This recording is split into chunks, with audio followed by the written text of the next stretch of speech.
पहली बात, ये पूरा क्षेत्र मेरा देखा हुआ है, जामोदी, अकोलिया, यहाँ छोटा सा कुछ विषय हो गया था, जिनको पता है उनको पता है। एक गांव के बराबर दूसरे गांव को मुआवजा नहीं मिल रहा था, तो 1 साल तक हमने वो कार्रवाई नहीं होनी दी जब तक कि सबको वाजिब दाम नहीं दिला दिया। आप लोगों की बात को सुने बिना हम आपके विरोध में कोई निर्णय नहीं होने देंगे। आप आश्वस्त रहिए, हम आपकी बात को सुनने के लिए और शासन को सुनाने के लिए ही बैठे हैं इस कुर्सी पे, और हमारा यहाँ पे कोई काम नहीं है, पहली चीज। दूसरी चीज, ये कचरा यहाँ पे माननीय उच्चतम न्यायालय और उच्च न्यायालय के बड़े कड़े निर्देशों के कारण यहाँ लाया गया है, जिसमें बड़े स्पष्ट रूप से लिखा था कि कचरा भेजो, पहली चीज। अब उसके बाद आप लोगों के मन की जो शंकाएं हैं, आप लोगों के मन में जो बातें उठ रही हैं कि ये कचरा क्यों लाया गया है, ये कचरा यहाँ क्यों जलाया जा रहा है, ये कचरा यहाँ ना जलाया जाए, ये बातें कल बड़े शांतिपूर्ण तरीके से आपने बैठक में रखी, बताई, हम लोगों ने उसको सुना है। मैं आपको बिल्कुल आश्वस्त करता हूं कि आप लोगों के मन की एक एक शंका को दूर किए बिना आगामी कोई कार्रवाई नहीं की जाएगी।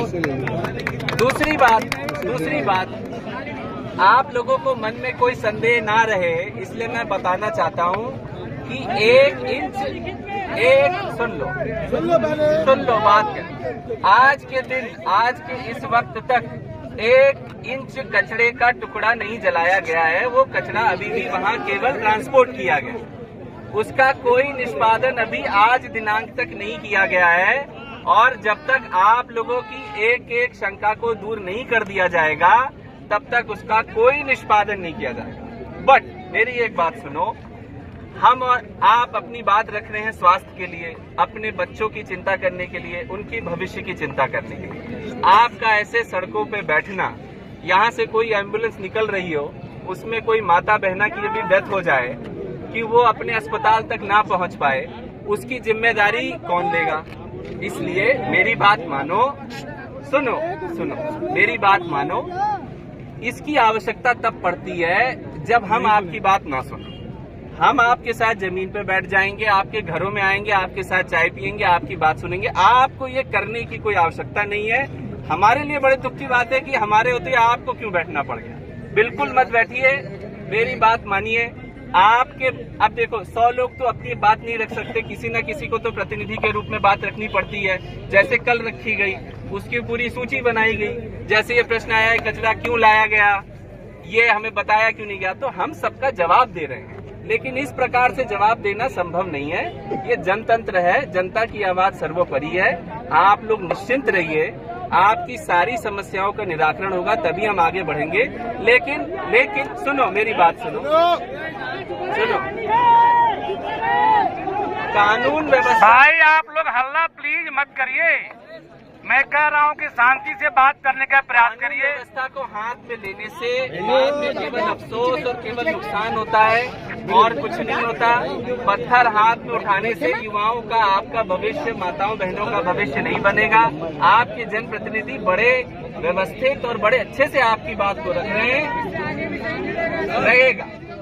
अरे हम लोग अभी हैं भाई। माननीय मुख्यमंत्री जी के निर्देश हैं कि जाइए, जनता से बात करिए, उनकी एक एक बात को सुनिए, और उनके निर्देशों के तहत हम आज आपके बीच में आए हैं। और हमेशा हम तो आपके बीच में ही आने के लिए हैं। बच्चे पैदा हो रहे हैं। नहीं, ऐसा देखो, जो काम भाई देख, तुम, आपका नाम क्या है? अरे बताओ, आपका नाम क्या है? तुम चुप थोड़े पाओगे यार, नाम तो बताओ। देखो भाई चिंटू, मैं प्रशासक हूँ। एक काम होता है डॉक्टर का, एक काम होता है इंजीनियर का। अब आपने एक बात बोली है, बच्चे अपाहिज पैदा हो रहे हैं, अब कहाँ हो गया मैं जांच करा दूंगा। लेकिन जो काम डॉक्टर का है, यही काम न्यायालय भी कर रही है। डॉक्टर की चीज डॉक्टर से पूछ रही है, इंजीनियर की चीज इंजीनियर से पूछ रही है। मेरा जो काम है वो आप लोग को बताना है कि बिना आपकी शंकाएं दूर किए हम कोई निर्णय आगे का नहीं लेंगे। आपकी शंकाओं का निराकरण करेंगे। हाँ? निश्चिंत रहो। कलेक्टर साहब बोल रहे हैं। अरे भाई निश्चिंत रहो, बोल तो रहे आप लोग सब लोग निश्चिंत रहिए।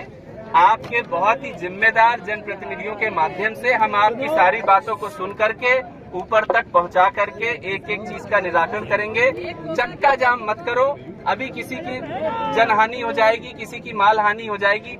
जो काम हम अपने भविष्य के लिए कर रहे हैं, उसके लिए किसी का जो वर्तमान है उसको मत वो करो।